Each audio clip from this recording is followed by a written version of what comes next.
अहम खबर दें आपको, 1 मार्च से पेट्रोलियम मसनूआत की कीमतों में इजाफे का इम्कान है। ओगरा ने समरी पेट्रोलियम डिवीजन को इरसाल कर दी है। पेट्रोल की फी लीटर कीमत में 20 रुपये 7 पैसे इजाफे की तजवीज़ दी गई है। तफसीलात जान लेते हैं बोल न्यूज़ के नुमाइंदे मलिक सईद से। मलिक सईद, आगाह कीजिएगा।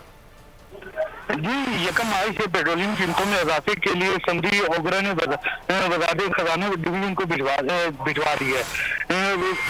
ओगरा की सिफारिशात का जायजा लेने के बाद जो है वो वज़ीर आज़म की मंजूरी ली जाएगी और उसके बाद ये अपनी फैसला किया जाएगा। ताहम अगर लेवी को ना बढ़ाया जाए तो ओगरा की मुताबिक पेट्रोल और डीजल की कीमत 6 रुपये इजाफे की तजवीज़ दी गई है।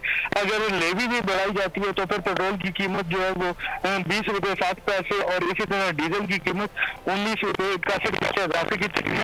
आपको ये भी बताता चलूँ कि इस वक्त जो लेवी है वो पेट्रोल पे 17 रुपये 97 पैसे और डीजल पे जो है वो 18 रुपये 36 पैसे है और हुकूमत जो है वो 30 रुपये लेवी लगा सकती है। तमाम बार ये होता है कि हुकूमत की जानिब से जो है वो लेवी पेट्रोलियम मसनूआत की कीमतों में इजाफे का इम्कान है। मलिक सईद, आपने आगाह किया, बहुत शुक्रिया।